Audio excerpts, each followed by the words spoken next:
Good day and welcome to another episode of In the Spotlight. I'm Superintendent Michael Richard, and today I'm very pleased to be joined by a member of the West Springfield High School class of 2013, Adam Jabber. Adam, welcome to the show. Thanks for having me, Mike. Absolutely. Why don't you do me a favor, tell the audience at home a little bit about yourself, what you're doing these days, where you're coming from?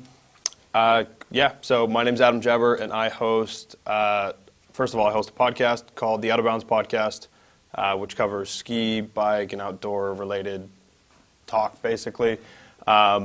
As well as run a ski shop in town here, Colorado Ski Shop. That's like the family business, and that's what I've done for probably 10 years now. Since you were knee-high to a grasshopper, right, exactly. For sure, your dad's kept you in the business. So Right. What's it like working in the community where you grew up, and how does that impact sort of your approach to sales and marketing? It's cool. It's nice because a lot of the people that we have as customers are people that I have grown up with, so you're comfortable with town, and you almost feel like it's your obligation to be involved in the town. But yeah, for the most part, it's just like it comes natural, I guess, because they're people that you've dealt with since, like you said, since I was knee high. So like I'm comfortable with almost everybody, Yeah, for sure. So mountain biking season is just behind us, and you've done a great job with the biking sort of industry and sales, but ski season's right around the corner now. Right. So much so that I think Killington opened last weekend. Mount Snow is opening this coming weekend. Right. Tell me a little bit about what that means for the business here in West Springfield and also the store up in Dover. Well, like you said, the mountain biking season's kind of coming to a close, so we do a switch over. We never really get out of either one entirely, but it just switches basically from 80% bike to 80% ski and snowboard, That's kind of the main switch, and it's pretty crazy because in a 2-week span, literally during the Big E, we just kind of take everything and just flip-flop it, And it seems like that's the right time to do it because at that same time we get just about 80% more ski customers and way less for bike. But yeah, the snow seems like everybody's opening earlier than normal. It's October and we're talking about Mount Snow opening. Killington opened last weekend, and it's all it means is that we're just getting busier and busier. I bet, and you're getting busier with new technologies and Right. as it evolves. So tell me about the snowboard and skiing technologies. What's the hot item this year, and what do you attribute it to? Well, I think the hot items this year I don't think there's any one hot item, but it's backcountry gear. It's gear that will allow people that don't normally go out into the backcountry to kind of make their way out there. And even if they're not going on long expeditions, just go off into the trees a little bit further than they're used to. It's gear that makes it easier to walk, climb, hike a little bit. For both the snowboard and the ski side, that's really where both industries are pushing forward on. Very cool. So there's obviously a lot of sometimes danger to heading out into uncharted Sure. territories, Yeah. and so. But if you're staying on the slopes in a traditional fashion, what advice do you have for an individual or a family who maybe hasn't skied in a long time or is looking to try it for the first time? I think the best way to do it is to get gear, whether it's renting. There's seasonal rentals available. There's seasonal rental packages available, so you can rent everything and just bring it back at the end of the year. And that way it's kind of low commitment. Or just get into a package. The most important, it's like doing anything. You just kind of have to go.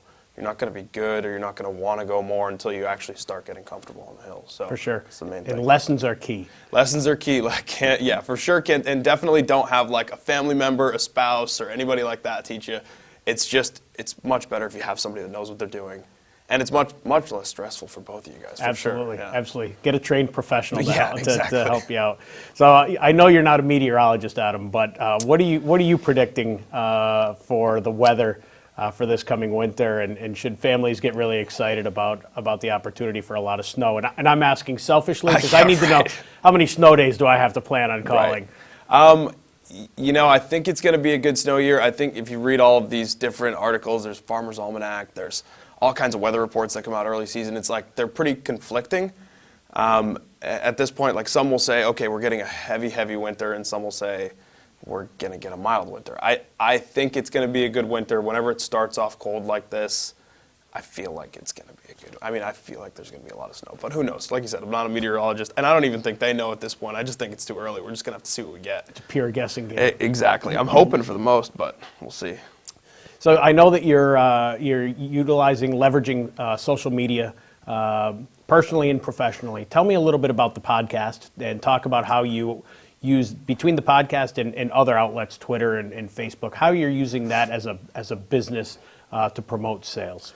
So the podcast is a little bit different. Like, that's something that I've been doing kind of on my own, and selfishly, it's basically just a way for me to communicate information and interview guests and have people on that people want to hear from that they might not otherwise be able to hear from. Their favorite athletes, gear pros, guys that build the stuff. We had a snowcat driver on a couple weeks ago, and that was like, it's just cool to see the different jobs within the industries, and it's all outdoor industries, whether you're a photographer or who knows what. But as far as social media goes, social media is huge. I mean, it's the biggest platform right now and it's probably the most important platform. As a small business or as any size business, you have your customer in your hand, kind of. So if you have a good platform on social media, you can kind of leverage your audience by getting that information about your product or about your business right in front of them, when they're at home. Literally, it's the only way that you can advertise to someone or that you can kind of make yourself known all the time. It's with you everywhere. I bring my phone, and I hate it, but I bring my phone everywhere. For sure. So I think that's the most important thing, is that right now you have such a broad audience all the time on social media. So the ski shop, Colorado Ski and Bike, a couple of years ago was a retailer of the year, right. If I remember correctly. And right. How has that sort of evolved? Because I think that between you and your dad, you guys really got out in front of the internet world, right, in terms of marketing and sales, and obviously that had a positive impact on the company. Right. Yeah, and the internet thing is growing. We get that question all the time, how does the internet impact you guys? And it's we do a lot on the internet. We like having the internet. I think the key to a successful business, at least in ski and bike, is a mix of both, right? You want to be able to have that online presence, you want to be able to have that local presence, and you don't want either one to be sacrificed, really. You want to be able to give your local customers that kind of local feel that they want, that hands-on experience that they want, but you also want the people that are sitting in front of a computer to feel that same thing. Because we're at a point now where you can't just limit yourself to one area. There's so many people that are doing such a good job in all industries that you kind of have to make it all work. Right. So speaking of things that are local, the Women's World Cup is coming back to the Northeast and relatively local, returning to Killington in November. Yep. It was a huge success last year, and we're expecting the same this year. How do you think that having such a huge event so close to home, again, it's only 3 hours, but that's relatively speaking pretty close. How do you think that impacts the industry, and what will it mean for skiing and boarders in this area? I think it's amazing that they have it there. I really do, because you bring so many people in such, it's a world-class event. Like I said, it is a World Cup event. It's not like, you hear that kind of a lot in other sports where they'll say World Cup, or they'll say, it's different divisions. It's not really that pinnacle, but this is truly the pinnacle of women's ski racing, And to have that somewhere like Vermont kind of legitimizes the East Coast as a destination for people to go skiing, snowboarding, a little bit more. We knew it was good, but everybody else kind of needs to know it's good. And if they're having a World Cup there, it must be pretty good, But yeah, it's amazing. If you haven't gone or you haven't seen it, definitely worth watching. The crowds are unbelievable. It's a crazy, crazy atmosphere. You ski on Superstar, I think, at Killington, which is a tremendous run for it's people. A ton of fun. Absolutely. Ton of fun. Absolutely. So we appreciate the time, Adam, for sure. But last question, and you know the drill here. Right. We're always looking for other guests, people that you recommend. So who would you like to see featured in the spotlight at a future edition?